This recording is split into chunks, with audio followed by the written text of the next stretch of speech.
لوگ کہتے ہیں کہ عورت ہی عورت کی دشمن ہوتی ہے۔ ٹھیک ہی تو کہتے ہیں۔ عورت ہی عورت کا گھر برباد کر دیتی ہے۔ کبھی نند اور ساس بہو کو بسنے نہیں دیتی تو کبھی شوہر کی کوئی ایسی کزن جو اس سے شادی کی خواہش مند ہو غلط فہمیاں ڈالتی ہے۔ لیکن میری زندگی میں ایسا کچھ بھی تو نہ تھا، لیکن پھر بھی میں برباد ہو گئی۔ نہ جانے قصوروار کون تھا، میں، میرا شوہر یا وہ، اس کا فیصلہ میں آپ پر چھوڑتی ہوں۔ میری کہانی کو آخر تک سن کر بتائیے گا۔ میرا نام شفق تھا۔ میں ایک متوسط گھرانے سے تعلق رکھتی تھی۔ شکل و صورت میں بھی ایک عام سی لڑکی تھی، قبول صورت سی۔ لیکن میرا رشتہ جہاں سے آیا وہ بہت امیر لوگ تھے۔ ان کے پاس پیسے کی ریل پیل تھی۔ گھر میں ہر کام کے لیے ملازمین رکھے ہوئے تھے۔ مجھے یہ رشتہ خدا کی بہت بڑی عنایت لگ رہا تھا۔ میرا رشتہ پکا ہوتے ہی میری ساس نے شادی جلد کرنے کا سندیسہ سنا دیا۔ کیونکہ وہ بیمار رہتی تھی اس لیے بیٹے کی شادی کرنا چاہتی تھی۔ میں رخصت ہو کر سسرال آئی تو ایک 20 سالہ لڑکی بڑی خوش میرے آگے پیچھے گھوم رہی تھی۔ کہنے لگی، یہ نئی دلہن ہے، مجھے بہت پسند ہے۔ میری ساس نے کہا، ہاں یہ دلہن ہے، تم اس کا بہت خیال رکھنا۔ مجھے لگا کہ شاید وہ لڑکی میرے شوہر کی کوئی کزن ہے یا کوئی رشتہ دار۔ میری ساس بیمار تھی اس لیے مجھے وہ لڑکی ہی کمرے تک لے گئی تھی۔ مجھے کمرے میں بٹھایا اور خود بھی میرے سامنے بیٹھ گئی۔ میرے چہرے کو اپنے دونوں ہاتھوں میں لیا اور کہنے لگی، آپ کو نہیں پتا کہ آپ میرے لیے کیا ہیں۔ اس کی آنکھوں میں میرے لیے ایک عجیب سی چمک تھی۔ میرے کمرے میں جب میرا شوہر داخل ہوا تو وہ لڑکی میرے بیڈ سے کھڑی ہو گئی۔ میرے شوہر کو کہنے لگی، سلام صاحب، بیگم صاحبہ بہت پیاری اور اچھی ہیں۔ یہ کہہ کر وہ کمرے سے باہر نکل گئی۔ مجھے اب سمجھ آیا کہ وہ تو ایک ملازمہ تھی۔ میرے شوہر نے کمرے کا دروازہ بند کیا اور میرے پاس آ کر بیٹھ گئے۔ میری تعریف کرنے لگے، کہنے لگے، مجھے خوبصورتی سے زیادہ سمجھدار عورتیں پسند ہیں۔ تمہارا انتخاب بھی اسی لیے کیا کہ مجھے اپنے گھر کے لیے ایک ایسی عورت کی ضرورت ہے جو سمجھداری سے میرا گھر چلا سکے۔ تم سے میں یہی امید رکھتا ہوں، ورنہ حسین لڑکیوں کی شہر میں کوئی کمی نہیں تھی۔ میرے شوہر عدیل کا انداز بالکل عام سا تھا۔ بات ان کی بھی ٹھیک تھی لیکن مجھے اچھی نہیں لگی، کیونکہ آج کی رات عورت اپنے شوہر سے بہت کچھ سننا چاہتی تھی، تعریفی جملے، اپنے حسن کی تعریف یا محبت کا اظہار۔ لیکن انہوں نے ایسا کچھ نہ کہا۔ اگلے روز صبح 7 بجے ہی میرا دروازہ بجنے لگا تھا۔ میں فوراً سے اٹھ گئی۔ عدیل کی بھی آنکھ کھل گئی۔ میں نے پوچھا، کون ہے؟ تو آواز آئی، بیگم صاحبہ، بڑی بی بی جی ناشتے کے لیے بلا رہی ہیں۔ میں نے کہا، میں ابھی آتی ہوں۔ میں تیار ہو کر کمرے سے باہر چلی گئی۔ سامنے لاؤنج میں ہی ماں جی میرے سامنے بیٹھی تھی۔ میں نے انہیں سلام کیا اور ان کے پاس بیٹھ گئی۔ میری حیرت کی انتہا نہ رہی جب وہ لڑکی میرے کمرے میں بنا دستک کے ہی داخل ہو گئی۔ اس وقت کمرے میں بس عدیل تھے اور وہ نہا رہے تھے۔ ایسے میں ایک ملازمہ لڑکی کا میرے کمرے میں یوں داخل ہونا مجھے اچنبھے میں ڈال گیا تھا۔ ایک ملازمہ ہو کر وہ یوں کیسے عدیل کے کمرے میں جا سکتی تھی؟ میری ساس مجھ سے کیا بات کر رہی تھی کیا نہیں، مجھے کچھ بھی تو سنائی نہیں دے رہا تھا۔ میرا سارا دھیان تو بس اس کمرے کی طرف ہی تھا۔ کچھ دیر بعد رجو مسکراتی ہوئی کمرے سے ہاتھ میں عدیل کا گیلا تولیہ پکڑے باہر نکلی تھی اور لان سے باہر نکل گئی، اور عدیل مسکراتے ہوئے میرے پاس آ کر بیٹھ گئے، اپنی والدہ سے باتیں کرنے لگے۔ مجھے اپنی ساس سے ہی معلوم ہوا تھا کہ رجو بچپن سے اس گھر میں رہتی ہے۔ پہلے اس کی ماں یہاں کام کرتی تھی، پھر جب رجو کی ماں بیمار رہنے لگی تو رجو دن رات یہیں رہنے لگی۔ پھر اس کی والدہ اسی بیماری میں مر گئی تو رجو ہمیشہ کے لیے اسی گھر میں آ گئی۔ اس کے والد پہلے ہی انتقال کر چکے تھے۔ میری ساس اسے بہت پیار سے رکھتی تھی، مجھ سے بھی یہی کہتی تھی کہ اسے چھوٹی بہنوں کی طرح ہی رکھو، لیکن مجھے وہ کبھی بھی اچھی نہیں لگی۔ اس کی وجہ یہ تھی کہ وہ عدیل کے آگے پیچھے رہتی تھی۔ عدیل آفس سے واپس آتے تو رجو دوڑ کر ان کے پاس پہنچ جاتی، ہاتھ سے لیپ ٹاپ کا بیگ پکڑتی، ان کا کوٹ اتارتی اور بلا تکلف میرے کمرے میں جا کر الماری کھول کر عدیل کا کوٹ لٹکانے لگتی۔ کچھ دن تو میں یہ سب تماشا چپ چاپ دیکھتی رہی، کیونکہ میں نئی نویلی دلہن تھی، آتے ہی لڑنا جھگڑنا نہیں چاہتی تھی۔ لیکن چند دن بعد ہی میں نے اپنی ذمہ داریاں سنبھال لیں۔ عدیل کا ہر کام میں اپنے ہاتھوں سے کرنے لگی۔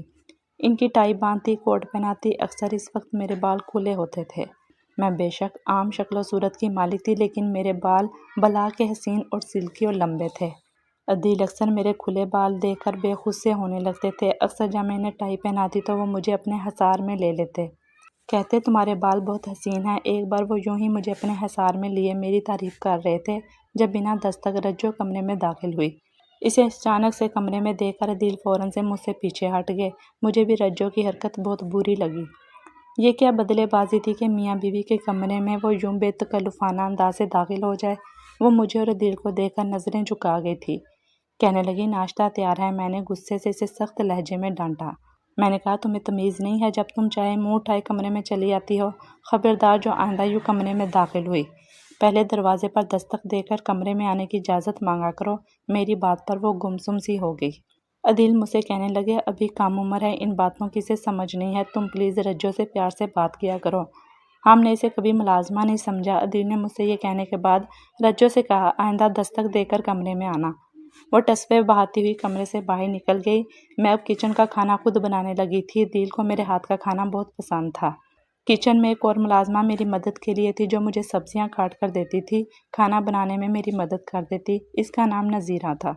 سبزی کاٹتے ہوئے مجھ سے کہنے لگی بیگم صاحبہ اس رجو کی بچی سے ذرا بچ کے رہنا، بڑی ہوشیار لڑکی ہے، چاپلوسی کر کے اس نے دل صاحب اور بڑی بیگم صاحبہ کو ہاتھوں میں لیا ہوا ہے۔ ذرا سی لڑکی ہے اور دیکھیں تو مفت کے پیسے بھی ہتھیا رہی ہے اور کام کاج بھی کوئی نہیں کرتی، بس مالکوں کی طرح سے دوسرے ملازمین پر حکم چلاتی ہے۔ میں نے تو یہ سن رکھا ہے کہ اس کی شادی کا سارا جہیز بڑی بی بی جی نے ہی دینا ہے۔ نذیرہ کی بات میرے دل کو لگی تھی۔ واقعی میں نے رجو کو کبھی بھی کوئی کام کرتے نہیں دیکھا تھا۔ صفائی والی ماسی کے پیچھے پیچھے رہ کر وہ سب کے کمرے صاف کرواتی تھی، دھوبن سے اپنی نگرانی میں سب کے کپڑے پریس کرواتی تھی، کھانا بھی نذیرہ سے ہی پکواتی تھی، خود تو کچھ بھی نہیں کرتی تھی۔ میں نے نذیرہ سے تو کچھ نہ کہا لیکن میرا دماغ ٹھٹک کے رہ گیا تھا۔ ایک بار وہ کنو چھیل کر کھا رہی تھی جب میں نے اسے باروب آواز سے کہا کہ رجو چلو میرے کمرے کا واش روم تو دھو دو۔ اس کی آنکھوں میں میری بات سن کر حیرت سی اتری تھی۔ کہنے لگی میں ماسی سے کہہ کر واش روم دوبارہ سے دھلوا دیتی ہوں بیگم صاحبہ۔ اپنے ہاتھ میں پکڑا کنو اس نے پلیٹ میں رکھ دیا اور کھڑی ہو گئی۔ میں اس کے سامنے آ کر دوبارہ سے لفظ جما کر بولی تمہیں سنائی نہیں دیتا کہ میں کیا کہہ رہی ہوں؟ میں نے کہا میرا واش روم تم دھو گی، چلو آؤ میرے ساتھ، میں تمہیں بتاتی ہوں کہ کام کیسے کرتے ہیں۔ میں نے اس کا ہاتھ پکڑا اور اسے اپنے کمرے کے واش روم میں لے گئی اور اس سے واش روم دھلوانے لگ گئی۔ پہلی بار مجھے یہ احساس ہوا کہ اسے تو کوئی کام ڈھنگ سے کرنا بھی نہیں آتا، وہ تو واقعی ہی حرام کا کھا رہی تھی۔ جب وہ واش روم دھو کر باہر نکلی تو بری طرح سے کانپ رہی تھی، آنکھوں سے آنسو بھی بہہ رہے تھے۔ رات کو جب میں نے کھانا ڈائننگ ٹیبل پر رجو سے ہی رکھوایا تو عدیل مجھے بہت غور سے دیکھ رہے تھے، پھر مجھ سے پوچھنے لگے یہ نذیرہ اماں بیمار ہیں کیا جو رجو کھانا لگا رہی ہے؟ میں نے کہا بالکل ٹھیک ہیں، بس یہ رجو ہڈ حرام ہوتی جا رہی ہے، مفت کی روٹیاں توڑنے کی عادت پڑ گئی ہے اسے، جب دیکھو دوسرے ملازمین پر رعب جماتی رہتی ہے، پورے گھر میں بس گھومتی پھرتی رہتی ہے، مجال ہے کہ خود کسی کام کو ہاتھ بھی لگاتی ہو۔ اس لیے آج کے بعد میں یہ طے کروں گی کہ کون سا ملازم کیا کرے گا۔ میری بات پر عدیل نے مجھے گھور کر دیکھا تھا، کہنے لگے رجو صرف میری والدہ کی خدمت پر مامور ہے، ان کا خیال رکھتی ہے اور اسی کی تنخواہ بھی لیتی ہے، یہ تو اس کی مہربانی ہے کہ وہ تمام ملازمین پر نظر رکھتی ہے۔ مجھے دل کے منہ سے اس لڑکی کی حمایت زہر لگ رہی تھی۔ میں نے کہا اگر رجو ماں جی کی خدمت میں مامور ہے تو ان کے کمرے تک محدود رہا کرے، پورے گھر میں کیوں دندناتی پھرتی ہیں؟ میں نے دل کے لہجے کی سختی کا اسی لہجے میں جواب دیا تھا۔ رجو خاموشی سے کچن میں چلی گئی۔ مجھے اس لڑکی پر غصہ آنے لگا تھا۔ عدیل کے سامنے کیسی معصوم بنتی تھی، حالانکہ تھی نہیں، میں اسے ملازمین پر رعب جماتے دیکھ چکی تھی۔ عدیل میرا خراب موڈ دیکھ کر مجھے لانگ ڈرائیو پر لے گئے، مجھے آئس کریم کھلائی، میرا موڈ کافی حد تک بحال سا ہو گیا تھا۔ میں بہت خوش تھی، لیکن جب عدیل نے ویٹر سے کہا کہ ایک چاکلیٹ آئس کریم پیک کر دو تو میں نے پوچھا چاکلیٹ آئس کریم کس کے لیے؟ کہنے لگے رجو کو بہت پسند ہے، چلو وہ خوش ہو جائے گی۔ یہ سن کر میرے تو سارے موڈ کا بیڑا غرق ہو کر رہ گیا تھا۔ میں گاڑی میں خاموش بیٹھی رہی، مجھے یہ بات چبھ رہی تھی کہ عدیل رجو کو اتنی اہمیت دے رہے ہیں۔ میں نے کہا عدیل آپ بتائیں مجھے کون سی آئس کریم پسند ہے؟ میرے سوال پر وہ مجھے نافہمی سے دیکھنے لگے، کہنے لگے تم نے میری ہی پسند کی ونیلا آئس کریم کھائی ہے، شاید تمہیں ونیلا ہی پسند ہے۔ میں نے کہا اچھا یہ بتائیں مجھے رنگ کون سا پسند ہے؟ تو عدیل اس پر مسکرانے لگے۔ تم کیا مجھ سے ایک کڑوا امتحان لے رہی ہو شفق؟ مجھے خواتین کے بارے میں اتنی معلومات رکھنے کا کوئی شوق نہیں ہے۔ میں نے ایک تیکھی نظر عدیل پر ڈالی۔ اچھا چھوڑیں اس بات کو، یہ بتائیں رجو کو کون سا رنگ پسند ہے؟ عدیل بولے نیلا، اور آئس کریم تو کہنے لگے چاکلیٹ آئس کریم۔ میرا دل تھا کہ دھاڑے مار مار کر رو رہا تھا۔ 6 ماہ ہو چکے تھے ہماری شادی کو، مجھے دل کی پسند ناپسند جاننے میں بس 1 ہفتہ ہی لگا تھا، اور 6 ماہ کے عرصے میں وہ اتنا بھی جان نہیں پائے تھے کہ مجھے رنگ اور آئس کریم کا فلیور کون سا پسند ہے۔ حالانکہ میں کئی بار باتوں باتوں میں بتا چکی تھی، اور رجو وہ ملازمہ اس کی اتنی فکر اس کی پسند کی آئس کریم کا جمبو پیک لے کر آئے تھے کہ وہ بہت شوق سے کھاتی ہے۔ اسے رنگ کیا پسند تھا یہ دل جانتے تھے، میرا ضبط تو جیسے جواب دے گیا تھا۔ گھر پہنچتے ہی میں اپنے کمرے میں آ کر رونے لگی۔ عدیل 15 منٹ بعد کمرے میں داخل ہوئے تھے، مجھے یوں پھوٹ پھوٹ کر روتا دیکھ کر پریشان ہو گئے۔ مجھ سے رونے کی وجہ پوچھنے لگے۔ میں نے کہا ہاتھ مت لگائیے گا مجھے، آپ کو میری کیا پرواہ؟ میری اس بات پر وہ کہنے لگے تمہاری پرواہ تھی تو تمہیں گھما پھرا کر لایا ہوں تاکہ تمہارا موڈ بحال ہو سکے۔ اچھی خاصی تو تھی تم، ہوا کیا ہے تمہیں؟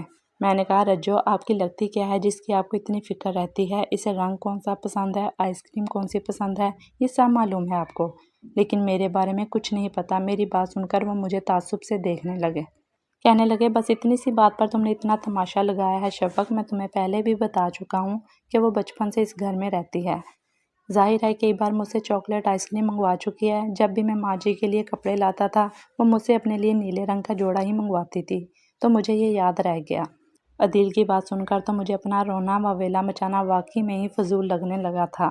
عدیل نے میرا ہاتھ پکڑا اور بڑی اپنائیت سے کہا دیکھو شفق، اگر تم جو مجھ پر شک کرو گی تو ہماری اچھی خاصی زندگی میں خود ہی زہر بھاڑ لو گی۔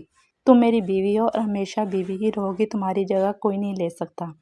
رجو ایک ملازمہ ہے اور کچھ نہیں۔ آج تو میں تمہیں یہ وضاحت دے رہا ہوں لیکن آئندہ نہیں دوں گا۔ میں نے اس کے بعد خود کو کافی بدل لیا تھا، لیکن رجو میرے دل میں ہر وقت کھٹکتی ہی رہتی تھی۔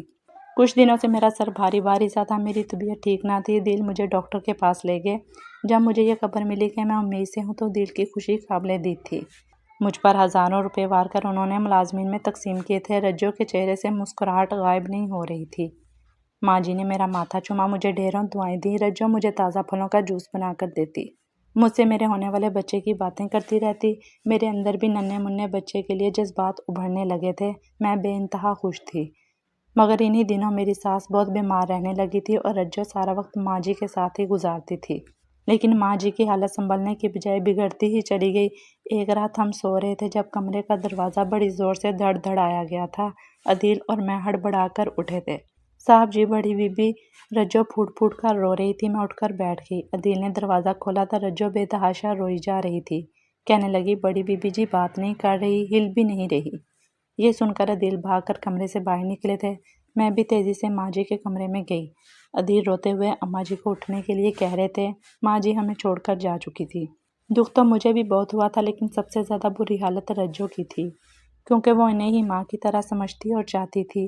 پہلی بار مجھے بھی رجو پر ترس آیا، لیکن جب عدیل ماں جی کو سپرد خاک کر کے واپس لوٹے تو رجو عدیل کو دیکھ کر بھاگ کر عدیل کے پاس چلی گئی۔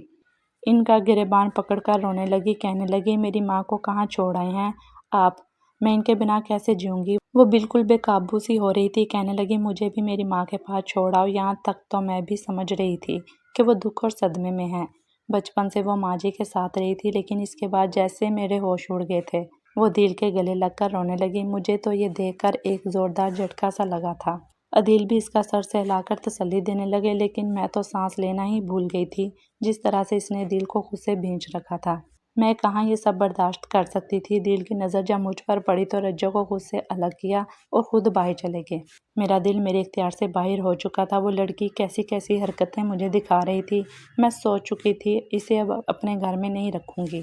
وہ ماں جی کی وجہ سے اس گھر میں تھی، اس لیے اب اس کی اس گھر میں رہنے کی کوئی وجہ نہ تھی۔ چند دن تک تو رجو ماں جی کے کمرے میں ہی بیٹھی رہتی تھی، اس کے بعد وہ کچھ سنبھل سی گئی تھی۔ رات کے کھانے سے وہ مسلسل انکار کر رہی تھی، لیکن عدیل نے اصرار کر کے اسے ٹیبل پر بٹھا دیا۔ کہنے لگے کھانا کھاؤ، ایسے تم تو کمزور ہو جاؤ گی۔ مجھے دل کا رجو کے ساتھ اتنا ہمدردانہ رویہ برداشت نہیں ہو رہا تھا۔ میں نے کہا رجو تم جب تک یہاں رہو گی ماں جی کے لیے روتی ہی رہو گی۔